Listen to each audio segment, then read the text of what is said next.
Halo semua, nama saya Prima Yohana. Saya seorang Putri Indonesia Riau 2026. Saya juga seorang binusian loh. Saya berasal dari Magister Teknik Informatika. Hai! Nah, kalau misalkan tadi sudah perkenalan ya, ini membuat menarik banget sih karena aku baru tahu kalau misalkan kakak itu binusian Magister Teknik Informatika BINUS University. Yes. Padahal untuk pendidikan tingginya itu jenjang karirnya aku bisa bilang aman, nyaman karena kita lagi di era yang menurut aku sangat membutuhkan itu ya. Yeah. Tapi kenapa kakak mau terjun di Putri Indonesia nih kak? Yes, itu adalah alasan kenapa saya bisa dan mau untuk mengikuti pageant khususnya di ajang Putri Indonesia. Saya tidak hanya sendiri, saya ingin mengundang generasi muda untuk bisa maju bersama-sama, untuk bisa punya potensi yang sangat besar di dunia teknologi. Bahkan saya juga mengundang para wanita-wanita yang mana memang backgroundnya IT itu cukup terkenal adalah teman-teman pria. Dan saya ingin menjadi seseorang merepresentasikan wanita yang mana tidak hanya bisa di kehidupan sehari-hari, tapi dia juga menjadi representasi wanita teknologi gitu. Nah, aku mau tahu dalam proses menuju gelar Putri Indonesia pasti ada banyak hal yang kamu harus lewatin. Nah, aspek apa sih sebenarnya yang paling menentukan nih menurutmu dalam perjalanan itu? Apakah kapasitas personalmu sendiri, atau strategi tampil di panggung, atau ada dukungan ekosistem yang justru memberikan kamu booster gitu? Oke, baik. Nah, justru ketiganya itu sangat dibutuhkan untuk menunjang segala aspek. Saya membutuhkan personal branding saya, yang mana hal itu juga sekarang media sosial itu adalah media komunikasi kita kepada publik. Itu adalah bahasa dan komunikasi yang sangat efektif di zaman sekarang dibanding kita terjun ke lapangan ataupun ke pedesaan dan perkotaan. Nah, hal itu juga sangat membantu kami para putri untuk bisa menyuarakan advokasi kami. Di samping itu juga saya membutuhkan internal ataupun eksternal tim yang membantu saya untuk membuat sebuah personal development, membantu saya untuk melatih public speaking, catwalk, dan pembawaan diri, bagaimana untuk berada dan tampil di depan publik. Itu hal yang cukup teknis, yang mana itu harus saya pelajarin dan belum pernah dipelajarin di sebelumnya. Yang kita tahu background saya adalah seorang software engineer. Saya berkutik dengan laptop, ya kan? Nah, sekarang saya coba belajar dan berangkat dari hal semua itu. Nah, that's why itu adalah ketiga komponen yang sangat signifikan dan sangat dibutuhkan untuk menjadi seorang yang merepresentasikan teknologi itu sendiri.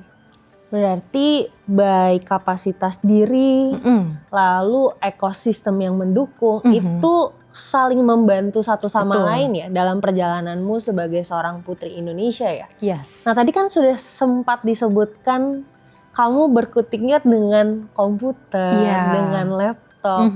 Sedangkan kalau untuk Putri Indonesia itu dari pandangan aku sebagai seorang yang awam gitu ya, kamu akan lebih banyak berinteraksi dengan manusia. Nah, tidak sedikit juga kamu akan diminta untuk apa nih solusinya kalau misalkan satu individu dengan individu yang lainnya mengalami masalah. Nah, gimana caranya menjembatani bahasa teknologi dengan relasi kita? Oke. Gitu. Baik, kalau kita bilang teknologi ini harus dijembatani, justru yang kita lihat sekarang adalah masyarakat menjemput sendiri teknologi itu. Di zaman sekarang, kalau generasi Gen Z, semua bilang pada akhirnya semua akan berteknologi. Baik teman-teman yang baik yang belum mengenal teknologi, maupun yang sudah mengenal. Dan di zaman sekarang, memang masih banyak teman-teman ataupun ibu-ibu dan generasi yang lain itu belum mengenal namanya smartphone. Dan saat mereka mengenal smartphone, itu ada hal yang harus kita edukasi. Ada hal yang harus kita jembatani. Ada hal yang harus kita, ibu-ibu, ini adalah hal yang harus ibu-ibu lakukan dan ini adalah yang tidak boleh dilakukan. Dan cukup miris ternyata teknologi yang tidak didampingin dengan edukasi akan berujung dengan adanya potensi fraud ataupun penipuan digital. Dan itu banyak sekali rumpun-rumpun yang harus kita edukasi kepada publik seperti itu. Jadi teknologi bukan berarti kita mengajarkan coding, teknologi bukan berarti kita membuat sebuah robot yang besar, tapi bagaimana teman-teman seluruh Indonesia mengenal teknologi bukan hal yang sulit, bukan hal bukan hal yang harus dihindari, tapi juga harus diwaspadai, begitu. Dan begitu juga dengan teman-teman yang sudah mengenal teknologi, ada kalanya kita menjadi sebuah inovator, kontributor yang lebih handal daripada sebelum-sebelumnya. That's why saya memiliki 3 pilar, yaitu Smart, Save, and Create. Dan salah satu pilarnya itu adalah Create. Saya mengundang seluruh generasi muda untuk bisa mempunyai rasa untuk menjadi developer handal di kemudian hari. Karena tidak menutup kemungkinan Indonesia akan menjadi negara yang maju. That's why kita harus ibaratnya memantik generasi muda, semangatnya harus lebih kuat. Dan itu tujuan saya berada di Putri Indonesia. Gitu. Baik. Kak. Tadi udah di-mention yang 3 pilar, Save, Smart, dan Create. Itu aku juga sempet kepoin ya. Iya. Ada advokasi Piotekno, betul ya? Betul. Boleh diceritain gak sih lebih lanjut biar teman-teman Binusian lainnya dan Smart Viewers juga tahu tentang Piotekno ini tuh seperti apa sih, Kak? Wow. Ini adalah pertanyaan yang paling saya suka. Karena memang tujuan saya berada di Putri Indonesia, saya tahu Putri Indonesia adalah platform yang membiarkan ataupun memberi saya kesempatan untuk berbicara, untuk beradvokasi, dan mendistribusikan hal-hal baik untuk seluruh Indonesia. Save di sini adalah saya berusaha untuk memberikan edukasi kepada teman-teman, Bapak Ibu yang baru mengenal teknologi, karena kita tahu tidak semua masyarakat Indonesia menggunakan teknologi. Dan saya terjun ke desa-desa untuk memberikan edukasi tersebut, dan puji Tuhan itu adalah hal yang sangat dipentingkan di zaman sekarang. Banyak yang memberikan statement bahwasanya adik-adik, saya hari ini kena tipu sekian juta. Saya hari ini dapat teleponan dari yang mungkin itu anaknya, ternyata itu bukan anaknya.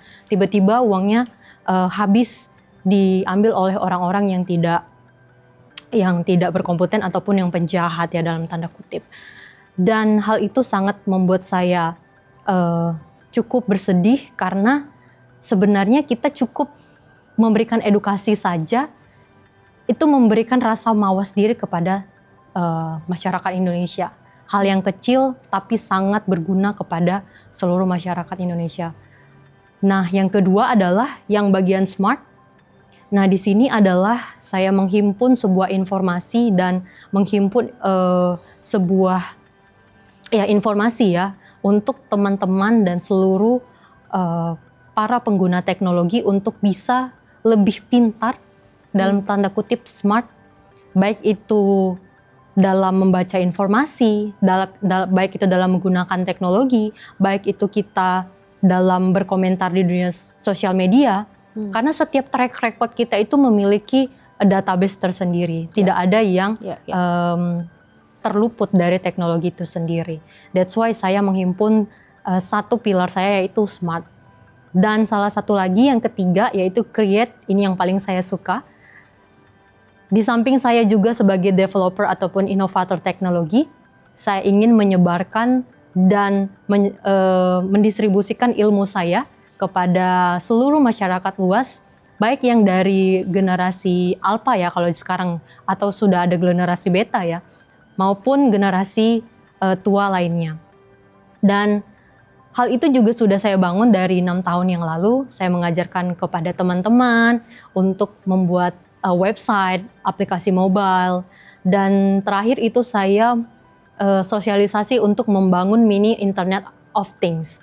Jadi itu adalah kombinasi dari sensor suhu dan sensor api yang dikombinasikan dengan alat dan decoding bersama ChatGPT. Dan mungkin kalau bahasa kreator sekarang ataupun programmer sekarang cukup menakutkan, tapi zaman sekarang tidak menakutkan lagi.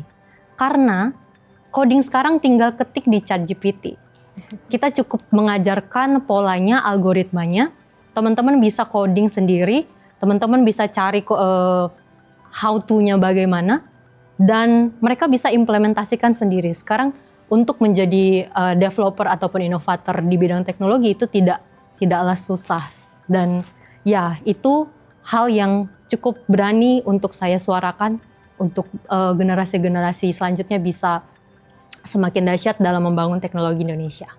Tadi kan 3 pilar itu sudah disampaikan ya Kak. Aku merasa 3 pilar ini minusian banget, terutama untuk yang inovasi ya. Inovasi, betul. Tadi tuh aku ngerasa wah ini nilai binusian masih dihidupin sampai sebegininya juga gitu. Betul. Nah, aku juga penasaran sih karena tadi kakak sempat mention netizen lah, netizen atau masyarakat di ruang digital itu kan mudah sekali ya dalam berkomentar ya Kak.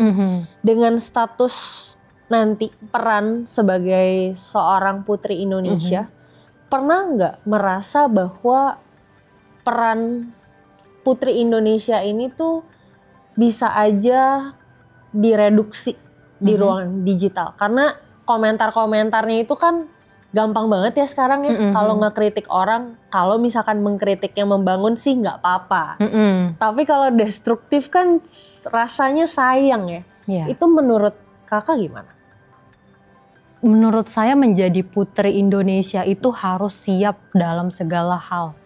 Baik itu ada kata reduksi tadi ya, ada reduksi dari peran ataupun secara fungsi putri Indonesia, tapi seorang putri Indonesia akan menjadi tetap putri dimanapun dia berada. Walaupun netizen berkata yang tidak baik, namun setiap perilakunya, tutur katanya, dan suara-suaranya itu akan menjadi harum dan menjadi seorang putri. Dan ya, menjadi seorang putri juga harus seseorang yang kuat mental untuk menghadapi segala bentuk komentar-komentar. Nah, karena kita tahu perspektif orang itu beda-beda, baik yang saya suka ini, saya tidak suka ini gitu kan. Apalagi mendengar kata teknologi, terkadang orang berpikir terlalu sulit dan terlalu education banget gitu ya, terlalu belajar banget gitu. Itu adalah tantangan tersendiri saya yang menjadi seorang putri Indonesia Riau yang beradvokasi tentang teknologi untuk lebih mendobrak hal itu. That's why saya mengemas advokasi saya tidak yang terlalu muluk-muluk, tapi mengemasnya dengan cerita-cerita seperti itu. Karena kan anak Indonesia itu gemar untuk melihat bisa dibilang dia bukan audio visual, tapi dia yang lihat visual-visual lucu-lucu, visual-visual yang menarik gitu kan. Ya, kurang lebih seperti itu. Baik, berarti itu salah satu cara yang kakak lakukan gitu ya untuk menjaga esensi dari peran putri Indonesia itu sendiri. Karena mungkin ya netizen asal ketik aja, belum tahu secara value, secara perjuangannya itu sejauh ini loh. Jadi perlu adanya konsistensi dari advokasi itu sendiri. Jadi hal yang harus kita pastikan untuk mengikuti Putri Indonesia adalah konsistensi. That's why saya memang S1 Teknik Informatika, S2 Teknik Informatika, namun itu tidak cukup untuk masuk ke Putri Indonesia.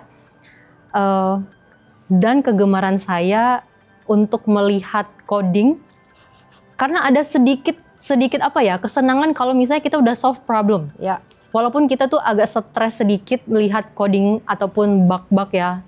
Kadang agak sedih juga gitu kan. Kadang ada juga yang seminggu baru bisa solve. Nah, ketika sudah solve itu kayak kita dapat harta karun gitu loh. Nah, that's why saya selalu konsisten dengan passion saya. Itu adalah hal yang terpenting untuk menangkis komentar-komentar jahat tersebut. Jadi kita bukan lahir yang karena semalaman saja gitu. Baik. Kalau suatu hari nih Kak, gelar Putri Indonesia ini sudah lewat lah. Oke. Dan maksudnya sorotan algoritma, kita main di algoritma ya sekarang di media sosial. Itu tuh sudah berpindah. Karena pasti setiap tahunnya akan dicari Putri Indonesia berikutnya. Oke. Bagian mana nih, aku mau tahu bagian mana dari perjalananmu sebagai figur publik berlatar teknologi yang rasanya paling layak diwariskan ke generasi muda berikutnya atau mungkin ke Putri Indonesia berikutnya. Oke. Ke Putri Indonesia Riau 2027 kali ya. Oke. Satu hal yang selalu saya bawa dan selalu saya ingin representasikan kepada semua orang, tidak hanya kepada generasi selanjutnya atau Putri Indonesia Riau selanjutnya. Saya ingin menanamkan bahwa kehidupan ini tidak lepas dari bugs and error. Kehidupan ini tidak lepas dari sebuah perjuangan. Jadi kita harus punya hati yang besar untuk bisa belajar, untuk bisa memahami, bahkan untuk bisa menyelesaikan setiap problem-problem kita. Jadi kalau mungkin itu terdengar sangat programmer banget, tapi itu yang saya jalankan dalam setiap aspek kehidupan saya. Terkadang ada hal yang bisa kita selesaikan dengan cepat, terkadang juga ada hal-hal yang tidak bisa kita selesaikan dengan cepat. That's why kita harus punya hati yang besar untuk memahami, untuk bijaksana dalam bertindak dan berpikir. Begitu Kak.